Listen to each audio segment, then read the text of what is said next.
Plus de secret pour lui. Les vrais enjeux. Les vraies questions. Les vraies questions. Le financement politique privé. Le débat a été lancé hier. Il se poursuit aujourd'hui avec la riposte des élus de la CAQ et de nouveaux cas d'élus qui sont montrés du doigt. On retrouve tout de suite nos analystes pour se faire une tête sur le sujet. Emmanuel, Paul, Mario, bonsoir. Bonsoir, Sophie. Bonsoir. Bonsoir. Alors, les élus de la CAQ répètent aujourd'hui, on n'achète pas un ministre pour 100 On écoute la réaction de quelques élus d'abord. Pensez-vous qu'un maire ou un indépendant va influencer mon jugement sans laisse? C'est pas faire état de l'intelligence des gens. Ça fait 2 ans que vous ne m'avez pas posé de questions, puis le matin, j'étais intéressant. Vous qui avez les ministres. Oh. Madame Damour. Oui, tempête dans un verre d'eau pour eux, là, mais la loi le permet, mais le dossier est encore à la une, Paul. Oui, c'est de deuxième journée, donc, de rentrée parlementaire. Et effectivement, on doit le constater, c'est un fait, là, ça colle là, dans l'actualité. Pourtant, bon, c'est clair il n'y a rien d'illégal jusqu'à preuve du contraire, tout ce qu'on a appris. Et là, il faut quand même relativiser tout ça. On en parlait hier, d'où on est parti au Québec et les amendements à la loi du financement des partis politiques amenés par Bernard Drinville à l'époque, là, des dons maximum de 100 $.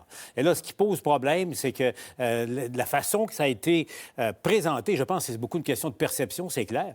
En même temps, pourquoi des maires, et la question est légitime, pourquoi des élus municipaux auraient à payer en pensant que c'est la seule façon ou la façon la plus efficace qu'ils ont pour rencontrer un élu, faire avancer leur dossier, pourquoi ils paieraient 100 $ pour aller à un 5 à 7 de la CAQ? C'est clair, la question mérite une réponse. Oui. Mario, hier, tu minimisais beaucoup. Là, il y a de nouveaux cas qui ressortent, dont celui du député d'Harford, Gilles Bélanger.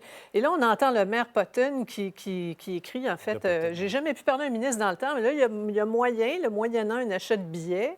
On a entendu aussi la mairesse d'Austin qui trouve que c'est vraiment border, on dit en bon français. Ça mérite quelques questions, non? Limite, voilà. Bien, en fait, c'est l'affaire qui me frappe beaucoup. C'est sûr que c'est un maire d'une petite ville, très petite municipalité, il ne peut pas rencontrer un ministre ou le premier ministre de même sur un coup de téléphone. Il faut passer par son député, souvent il y a un ministre régional. Avoir le numéro, c'est pas suffisant. Non, mais moi, ce qui me frappe plus, c'est que ces gens-là prennent la parole publiquement, puis ils ont l'air assez agressifs. Et j'en suis à me demander, puis ça me dit que la CAQ sont vraiment dans le trouble. Quand la CAQ était au sommet, quand ils étaient à 40 quelques % tout seuls dans les sondages, ils ont-tu été baveux? Ils se sont-tu vus au-dessus de leurs affaires? Ils ont-tu fait tuer le monde autour? Ils ont-tu traité les maires de haut?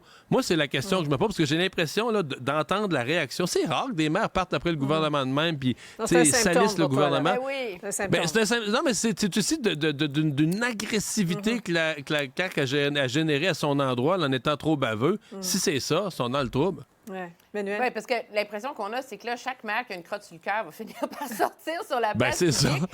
Mais pour en revenir au maire de Potton, on va prendre cet exemple-là. Là. Moi, je pose la question. Est-ce que la ministre des Transports de la province de Québec a l'obligation de rencontrer le maire d'une petite ville pour un problème de sentier de VTT? Parce qu'elle est obligée de rencontrer tous les maires de toutes les petites bourgades qui ont des problèmes de sentiers, de VTT, de petites guidies, de je sais pas. Ouais. C'est ça aussi le problème à la longue, là. Alors, puis il y a la responsabilité, c'est celle du maire qui a son problème de sentier de VTT, qui s'est imaginé qu'en allant à un cocktail, il allait régler son sentier de VTT. Moi, je trouve que ça remet beaucoup en question, cependant, l'efficacité des députés à gérer des problèmes concrets qui ne devraient pas relever de la ministre des terrain Transports. qui est important à faire, Paul. Oui, puis en même temps, je me dis, ça serait quoi pour un ministre qui participe à des activités de cette nature, surtout dans des centres éloignés de Montréal et de Québec, de prendre 15 minutes, puis les élus municipaux qui veulent me rencontrer, on se voit, on jase et tout ça, puis après ça, tu fais ton activité de financement. Je comprends pas que la CAQ n'est pas arrivée avec cette solution-là qui est toute simple. Il faut comprendre la logique, là, parce que, tu sais, quand tu es à Potton, ton problème de VTT, de sentier de VTT, il est important à l'échelle, surtout quand ça traîne et tout ça. Et puis, bon, voilà. Ouais. Mario, le cabinet de M. Legault a retrouvé des annonces du PQ là, pour démontrer que le parti n'est pas blanc comme neige. Là, on va voir le tableau. Cela dit, on se montre quand même ouvert à revoir les règles, mais c'est pas important la portion privée des contributions? Non, on les a, les annonces du PQ. Là. Regardez la dernière. Là, on dit on va pouvoir rencontrer et discuter avec lui en parlant de Pascal Bérubé. Mais je veux dire, tu vas venir à un souper de financement, la personne va être là, le ministre va être là, tu vas pouvoir le rencontrer, discuter avec lui, mais c'est pas de la corruption. Les ministres sont là pour parler avec le monde. Dans un souper de financement, comme dans les autres types d'activités, c'est comme, là, tout le monde joue le jeu, la CAQ dit, vous avez fait pareil, mais c'est comme tout le monde laisse entendre que de parler ou de rencontrer des ministres, ce serait quelque chose de mal. Je vous dis, j'ai l'impression qu'ils sont en train, entre eux, de se discréditer ou de dire au monde qu'être en politique, faire de la politique en soi, là, c'est quelque chose de suspect. Puis si tu parles au monde, alors je décroche. Mais là, ce que la CAQ a sorti aujourd'hui, bien là, tant qu'à faire, on pourra enlever complètement le financement privé puis être financé à 100% par l'État. Ben là, ça, c'est la fin du monde. C'est la fin des épisodes d'une proposition encore plus ridicule que tout le reste. Là. Mais je pense qu'ils ne croient pas vraiment. Ils disent ça pour changer la discussion. Et ça s'était appliqué... Excuse-moi, vas-y. Juste amener une donnée. Là.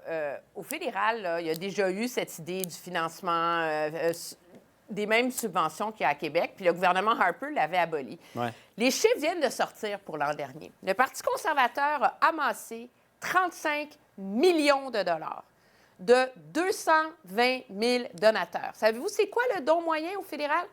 175 $ par année, même si la limite est de 1 700. Puis la réalité, c'est qu'au fédéral, les partis politiques ont changé leur méthode de financement. Ils ne sont plus dans des vieilles patentes de cocktail. Ils sont dans d'autres méthodes beaucoup plus efficaces où ils élargissent leur base. À un moment donné, le financement populaire, c'est essentiel parce que ça force un engagement démocratique. Et en plus, arrêtez ça.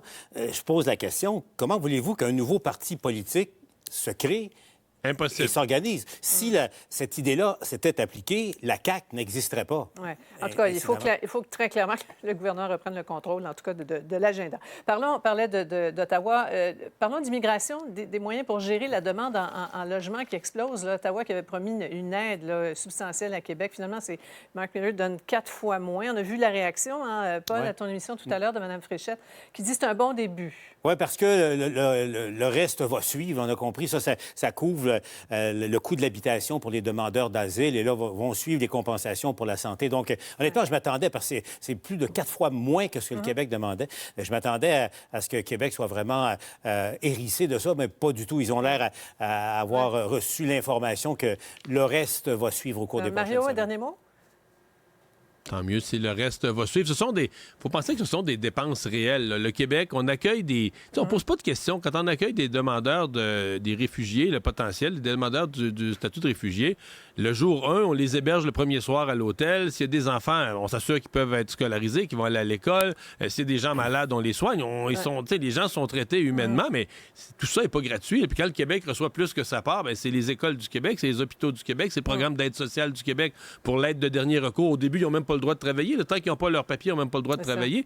Fait qu'il y a des dépenses réelles qui sont encourues là, pour cet accueil-là. On verra ce qui va suivre. Dans un instant, la vie numérique étant ce qu'elle est, Desjardins annonce la fermeture de 30 de ses centres de services et guichets automatiques d'ici le 31 décembre 2026.